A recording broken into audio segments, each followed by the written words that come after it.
What's up gamers, DreamcastGuy here, reviewing today Middle-earth Shadow of War.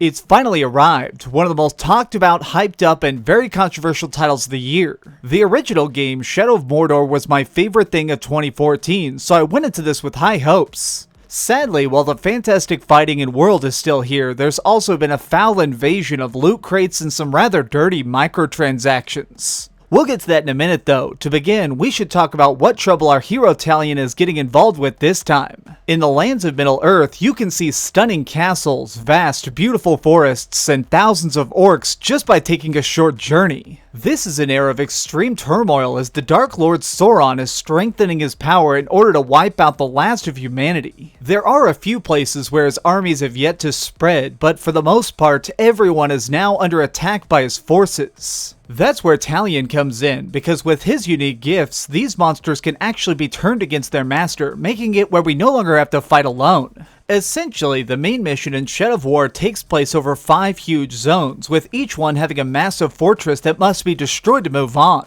The character we play as is very strong, and the second he dies, he's reborn again the next day, but even with that magic flowing through his veins, he needs some help to make it through this. Thankfully, we have another cool talent on top of being undead, mind control.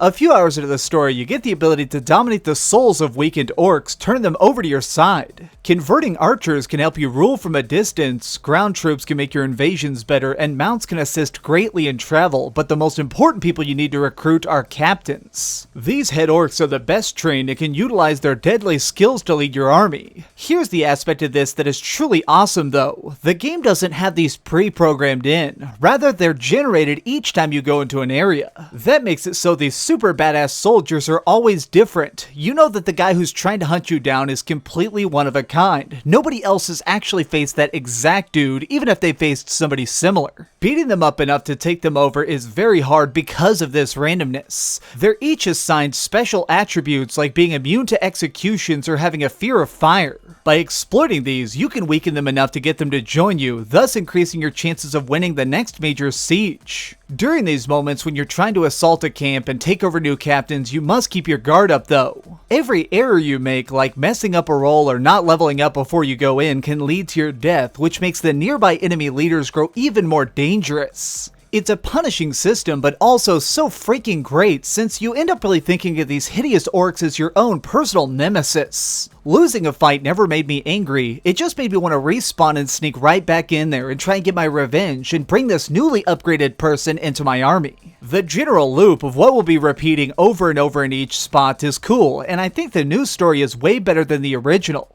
We're getting a deeper exploration of the world now, including seeing some of the truly frightening gods of this place, like Shelob the Spider. I also feel like the loot and customization systems are more fleshed out. By ambushing bases and slaying bigger foes, they drop gear, weapons, and gems that let you build an outfit to go with your playstyle. These bonuses can make certain strikes take off more health, or smaller things, like making it so every enemy drops more money. Along with this, completing quests themselves rewards us with experience points to climb the skill trees. What's interesting is now each new move we unlock can also be adjusted to do slightly different things. For example, I really enjoyed this shockwave ability, so I put my points into making the range of the blast wider, thus leaving more creatures stunned and open for my incoming combos. All of that is fantastic, but I think we really need to talk about what drags this incredible project down so harshly. God, I hate microtransactions so much, and this game is full of them if you want to use them.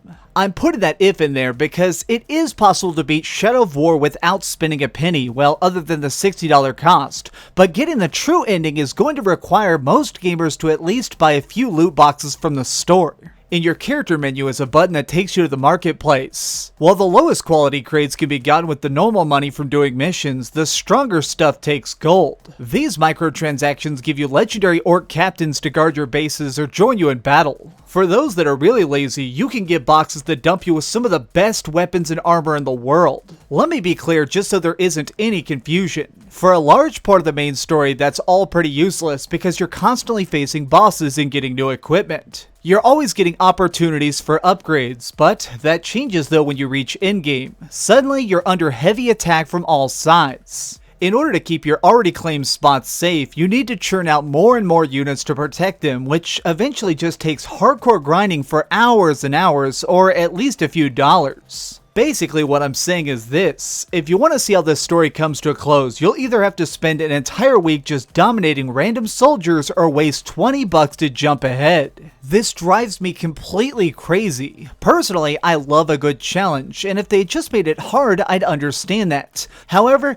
that's not how it feels. I honestly think that they probably tested this project without the microtransactions to make sure everything worked, and then screwed with all the numbers to break it later. It takes Shadow of War from being a game that I'd say is nearly flawless to a title that I have to describe as fun until you hit the paywall. Okay, so we've heard some good and some bad, but let's over to the ratings board and put a big number on it.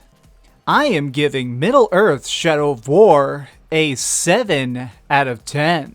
If there's a way for you to rent this game, I do suggest you do that, or perhaps split the cost with a friend.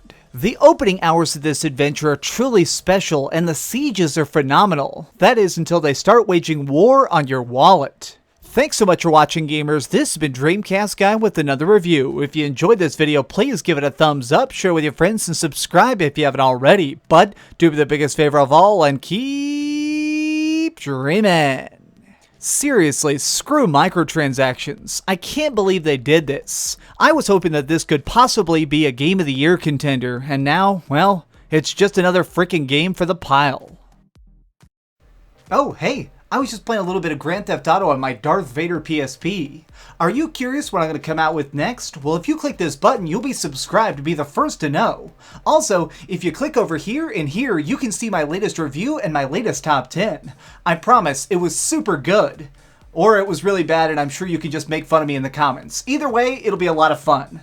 Thanks so much for watching.